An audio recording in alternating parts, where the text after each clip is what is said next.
Behind the Mask. Submission from Joan. CNIB Foundation logo in the top right-hand corner and a photograph of a face mask in the center. February 23, 2020. Almost 4 months have passed. This will be slow going. So much has happened. Christmas in the city with Quebecers at a nearby B&B, and I hallucinating for a week. No, not insane, but enjoying mystification by Charles Bonnet syndrome, which propelled me back into watercolor painting, catering to the color receptors remaining in my left fovea. The results are at least amusing, and I can see best when seated beside the upstairs front window facing north of our little house on the hill in Thornbury. Let me think. 4 months of political keywords: corruption, Ukraine, Biden, Trump, impeachment, acquittal. Today, I am catching up because wintry blasts have canceled my eye appointment in Owen Sound. March 11, 2020. COVID-19. Could a pandemic unite our world? What to do with a 3,000-person cruise ship? A hospital? March 18, 2020. COVID-19. Matthew, my grandson, and I have been self-isolating for 5 days out of 14.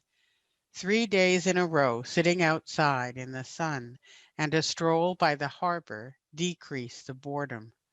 I am used to being on my own, and Matthew is a good sport, being kind to his old granny. March 20, 2020. Virus war. Hope game creators are working on contemporary themes. March 21, 2020. Corona effect. Will the world be a different place? It does seem like Mother Nature has stepped in. Wake up, my children, large and small. Consider greed and the other deadly sins. Banish greed. Use what is necessary. Waste not. And if this virus means better distribution of all that is good, then adapt with a sad and forgiving heart. March 26, 2020. Pandemic, scarier and scarier. Everyone needs distraction at this perilous time, especially kids. So I am trying to promote a painting contest. What else? Beat the virus. Paint your dream. Painting contest. Prizes. First prize, $100. Second prize, $75. Third prize, $50. Open to kids 15 and under. One painting or drawing per person.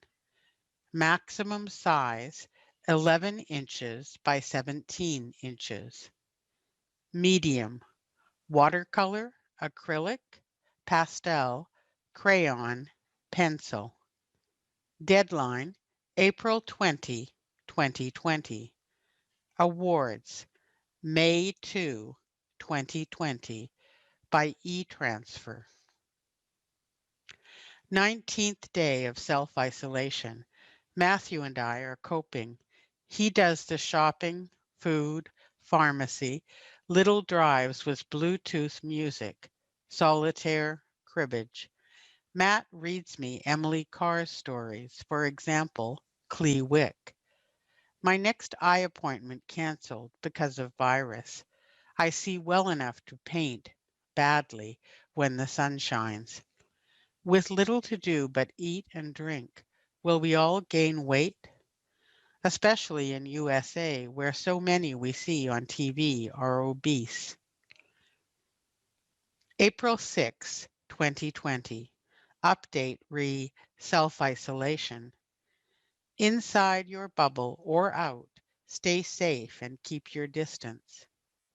New classical FM. Art at the end of the world. The musical world, that is, but rather ominous. Why not ends of the world?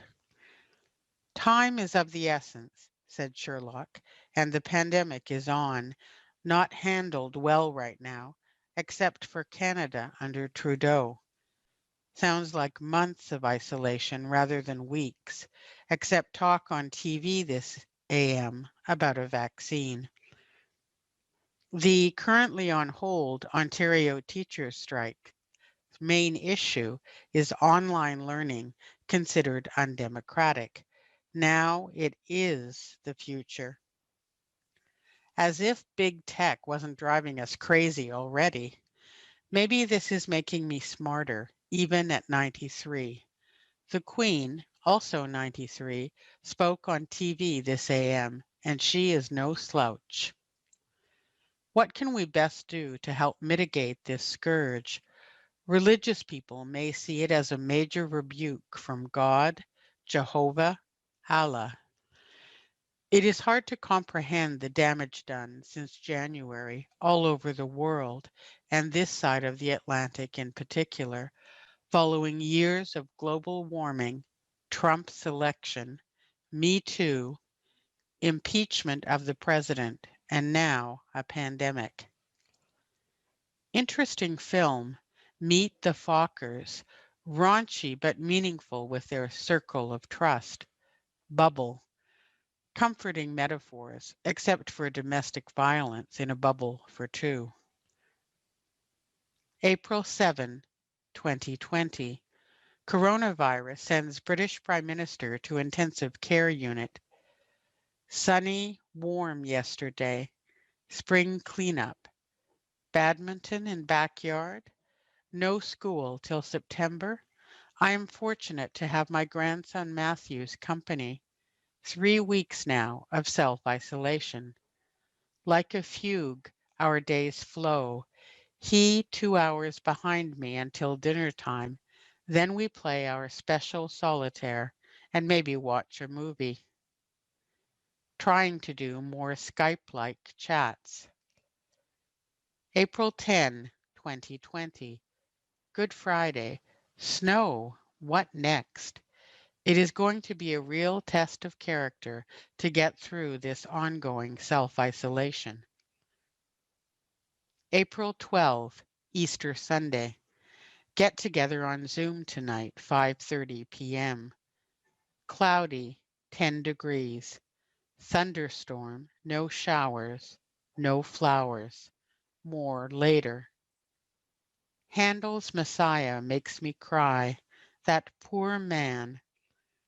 COVID-19 goes on with small signs of flattening the curve. We have Zoomed a few times, almost festive. My little contest now has 24 entries of adorable art by kids under 16, entries mostly 7 to 10 years of age. The cat and I sit outside on sunny afternoons. She loves to cuddle when inside. I paint silly little watercolors by the front window upstairs. North light is bright enough to cope with AMD. Matt spends a lot of time gaming with friends online. People are warned to keep their distance to help prevent a second wave of this unbelievably terrible plague. Not much happening up here. Touch wood. April 21, 2020. They say the economic and social effects could last 40 years. Would this slow down global warming? Less pollution? Would the gap between rich and poor decrease? Might our value system be uplifted? I will never know, being 93. Curve flattening and some suggestion that things could open up by Firecracker Day, 24th of May. Over 2 months of self-isolation, and Matthew has been such good company. April 23, 2020. Thoughts for the day. Another baby boom come Christmas? So much anxiety. Affecting sleep with vivid dreams, suggests Classical FM this AM. Last night, For a couple of hours, it seemed, I was wandering around my all-white palatial home with many dark figures who turned out to be old friends, also wandering around or sitting, but also searching for food and drink, and I had nothing to give them. Just as I was about to go to Foodland, the smoke detector woke me. In a panic, I rushed to the kitchen, and there was my grandson, my bubble sharer, Matthew, cooking himself a midnight snack. May 4, 2020. New project needed. Time for a haircut and an AMD injection, and serious work on my journal. Indications are that the COVID-19 pandemic is in a curve flattening mode, but a second wave is inevitable as life aims for a new normal. Ironic that in the midst of Me Too, we should be warned about wanted touching as something life-threatening. At least marinas are about to open so sailors can remove barnacles and go to sea. So far, access to the harbor is denied to cars. The boat launch usually occurs on the May 24 long weekend. May 22, 2020. Lovely, sunny, breezy, warm Friday. No fireworks for Victoria Day?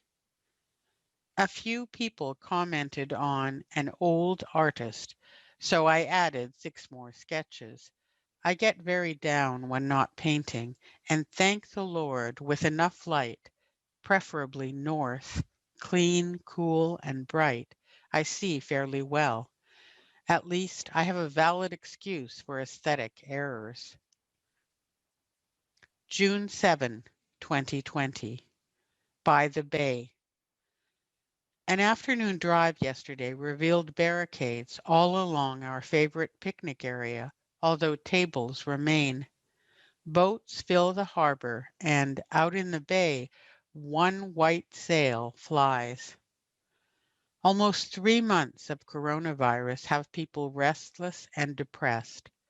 But racial protest over the recent police killing of a black man in Minneapolis, caught on video, has limited self-isolation and may well start a second wave of COVID-19.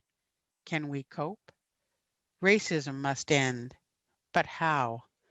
The insightful film, The Man Who Came to Dinner, with Spencer Tracy, Katharine Hepburn, and Sidney Poitier, shows the best way, to be followed with generosity of spirit by everyone, haves or have-nots, differing religions in this great big world. What a hope. Ironic that in the midst of Me Too, we should be warned about wanted touching as something life-threatening.